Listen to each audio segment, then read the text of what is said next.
नमस्कार, आप देख रही हैं मोक्ष चैनल, जहां पर मैं प्रिया पांडे एक बार फिर से आप सब दिल से आपके चैनल मोक्ष में आपका स्वागत करती हूं। और आज के इस खास वीडियो में मैं एक ऐसी पौराणिक कथा लेकर आई हूं जो कि पवित्र गंगा से जुड़ी हुई है। गंगा नहाने से क्या वाकई सारे पाप धुल जाते हैं? ये सवाल आपके मन में भी होगा और आप भी अब पाप करने से डरते नहीं होंगे कि अगर आपके मन में ये है कि चलो कोई भी पाप हो, गंगा नहाने से तो सारे पाप धुल जाते हैं। लेकिन क्या वाकई ऐसा होता है? नहीं, यहाँ इस सभी सवालों का जवाब मेरी आज के इस खास वीडियो में आपको मिलने वाला है। तो आप लोग बिना किसी देरी के इस चैनल को सब्सक्राइब कर लीजिए, इस वीडियो को लाइक कर लीजिए और इस वीडियो को आखिर तक ज़रूर देखिएगा। दोस्तों, हिंदू धर्म में गंगा को पवित्र नदी माना गया है। महाभारत एवं पुराणों में गंगा की महत्ता और पवित्रता के विषयों में सैकड़ों श्लोक भी हैं। स्कंद पुराण में गंगा के एक सहस्त्र नामों का उल्लेख है। ऐसा माना जाता है कि जो कोई भी इस पवित्र नदी में एक बार डुबकी लगा लेता है, उसके सारे पाप धुल जाते हैं। पर क्या कभी भी आपके मन में ये सवाल आया है कि आखिर ऐसा क्यों कहा जाता है? आखिर क्या कारण है कि लोग गंगा को पाप नाशिनी मानते हैं? नहीं जानते होंगे तो चलिए उसकी एक पौराणिक कथा जो कि शिव जी और पार्वती जी से जुड़ी हुई है उसके बारे में बात करते हैं। दोस्तों, पौराणिक कथा के अनुसार एक बार भगवान शिव और माता पार्वती गंगा किनारे विचरण कर रहे थे और उसी क्रम में घूमते घूमते दोनों गंगा के तट पर पहुंचते हैं, जहां माता पार्वती ने देखा कि हजारों लोग गंगा में स्नान करने के बाद शिव का नाम लेते हुए बाहर आ रहे हैं, पर किसी के भी मुख पर मुस्कान नहीं दिख रही है। इस बात को देखकर माता पार्वती को बड़ा ही आश्चर्य हुआ। तब माता पार्वती ने भगवान शिव से पूछा, हे स्वामी, जब गंगा को पाप नाशनी माना जाता है, फिर मुझे ऐसा क्यों प्रतीत हो रहा है कि इन लोगों को अपने पापों से मुक्ति नहीं मिली है? क्या गंगा पहले की तरह अब पवित्र नहीं रही? तब भगवान शिव ने माता पार्वती से कहा, हे प्रिय, गंगा तो पहले की तरह ही निर्मल और पवित्र है, पर जो लोग इसमें डुबकी लगाकर बाहर आ रहे हैं, उन्होंने वास्तव में गंगा में स्नान किया ही नहीं है।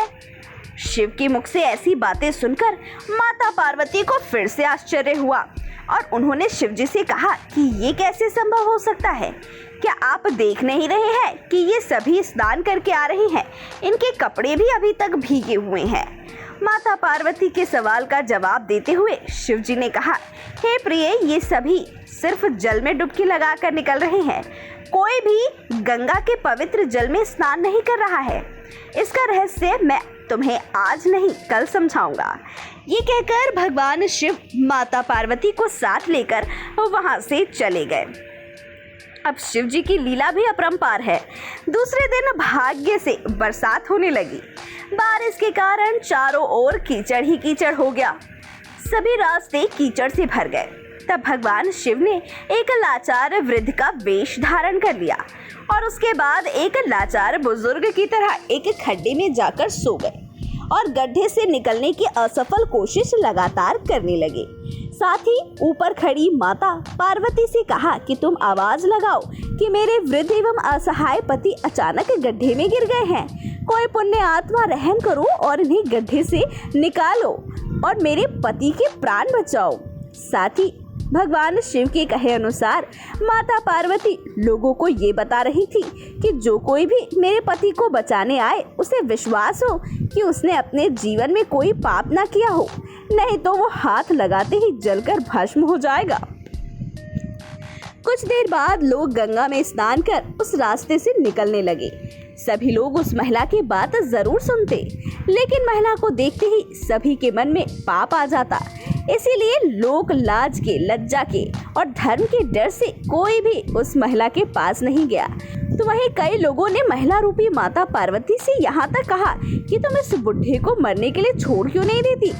तो वहीं कुछ लोग तो ऐसे भी आए जिन्होंने पहले तो मदद करनी चाहिए, लेकिन महिला की पाप वाली बात सुनने के बाद रुक गए। वे लोग ये सोचकर रुक जाते कि भले ही हमने गंगा में स्नान कर लिया है, लेकिन हम तो पापी हैं ही। इसी तरह कई लोग आए और माता पार्वती की बातें सुनकर वहां से चले गए। शाम हो चली तब भगवान शिव ने माता पार्वती से कहा, देखा प्रिय, गंगा में नहाने वाला कोई भी मुझे बचाने नहीं आया। उसी समय एक युवक हाथ में जलपात्र लिए हर हर करते हुए वहां से निकलता है। माता पार्वती ने उसे भी वही बात बताई और मदद मांगी। पार्वती की बातें सुनकर युवक का हृदय करुणा से भर आया। उसने शिव जी को निकालने की तैयारी की। पार्वती ने रोककर कहा कि भाई, यदि तुमने कोई पाप न किया हो तो ही मेरे पति को हाथ लगाना, अन्यथा जलकर भस्म हो जाओगे। तभी इस बात को सुनकर उस युवक ने पूरे आत्मविश्वास के साथ पार्वती से कहा कि माता, मेरे निष्पाप होने में तुझे संदेह क्यों होता है? देखती रही, मैं अभी गंगा नहा कर आया हूँ। भला गंगा में गोता लगाने के बाद भी कोई पाप रहता है क्या? मैं तेरे पति को बाहर निकालूंगा। उसने बूढ़े रूप में शिव जी को कीचड़ से बाहर निकाल दिया। युवक के इस काम से प्रसन्न होकर शिव पार्वती ने अपने असली रूप में आकर उस युवक को आशीर्वाद दिया और वहां से चल पड़े। तब रास्ते में शिव जी ने माता पार्वती से कहा, देखा प्रिय, इतने लोगों में सिर्फ एक युवक ने पवित्र गंगा में स्नान किया। शिव जी ने पार्वती से कहा कि गंगा में स्नान करके लोग केवल शरीर को धो रहे हैं। इसी दृष्टांत के अनुसार जो लोग बिना श्रद्धा और विश्वास के केवल दंभ के लिए गंगा स्नान करते हैं, उन्हें वास्तविक फल नहीं मिलता। परंतु इसका यह मतलब नहीं कि गंगा स्नान व्यर्थ हो जाता है। विश्वास के साथ किए गए गंगा स्नान का ही वास्तविक फल मिलता है। जिन लोगों के मन में ये विश्वास ही नहीं है कि गंगा में नहाने से उनके मन के पाप कम हो जाएंगे या धुल जाएंगे, इस वजह से उन लोगों का इस गंगा में स्नान करने का कोई औचित्य नहीं है।